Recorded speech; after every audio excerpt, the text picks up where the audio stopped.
لە ساڵی نوێدا هەر مسقالێکی زێر 50,000 دینار بەرز بووەتەوە.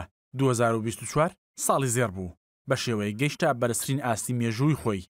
چاوەڕوان دەکرا لە ساڵی نوێدا بەهۆی خاوبوونەوەی گرژەکانی ڕۆژهەڵاتی ناوەڕاست و هاتنی ترامپ بەهای زێر ڕوو لە دابەزی بکات، بەڵام زێر بە پێچەوانەوە هەر بەرەو بەرزبوونەوە هەنگاو دەنێت.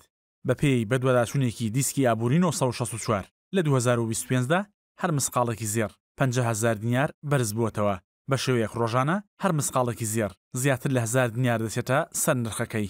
لە کۆتاڕۆژی ساڵی 2024دا نرخی یەک ئۆنسەی زێر لە بازاری جیهانیدا بە 2609 دلار مامەڵی پێوە دەکرا، بەڵام لە دوای تێپەڕبوونی 41 ڕۆژ لە ساڵی نوێدا یەک ئۆنسەی زێر گەیشتووە بە 2878 دلار. بەمەش لەو ماوەیەدا یەک ئۆنسەی زێر 279 دلار بەرز بووەتەوە.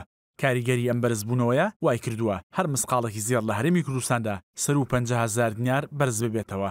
بەم شێوەیەی خوارەوە لە کۆتاڕۆژی ساڵی پار نرخی یەک مسقال زێری عیار 24 بە 643,000 دینار بوو، بەڵام ئەمڕۆ بە 697,000 دینار مامەڵی پێوە دەکرێت. بەمەش لە 41 ڕۆژی ڕابردوودا 54,000 دینار بەرز بووەتەوە.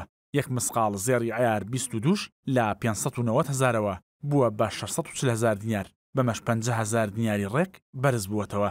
هەرچی زێری عیار 21شە 50,000 دینار بەرز بووەتەوە و عیار 18 42,000 دینار چووەتە سەر نرخەکەی. لە 2024دا زێر سوودی زۆری وەرگرت لە گرژەکان و زیادبوونی سوودی بانکی لە ئەمریکا بە شێوەیەک یەک ئۆنسەی زێر بە ڕێژەی لە 25 بەرز بووەوە. پێشبینی دەکرا لە 2025دا بە هاتنی ترامپ بەهای زێر ڕوو لە دابەزیم بکات، چونکە مەیلی ترامپ بەلای بازاڕی دراوە ئەلیکترۆنیەکاندایە کە لە مامەڵەکاندا شوێنگرەوەی زێر دەبێت، بەڵام بە پێچەوانەی ئەمە بەهای زێر هەر بەرەو بەرزبوونەوە دەچێت، وەک ئەوەی دەڵێن لە کڕین نایەت.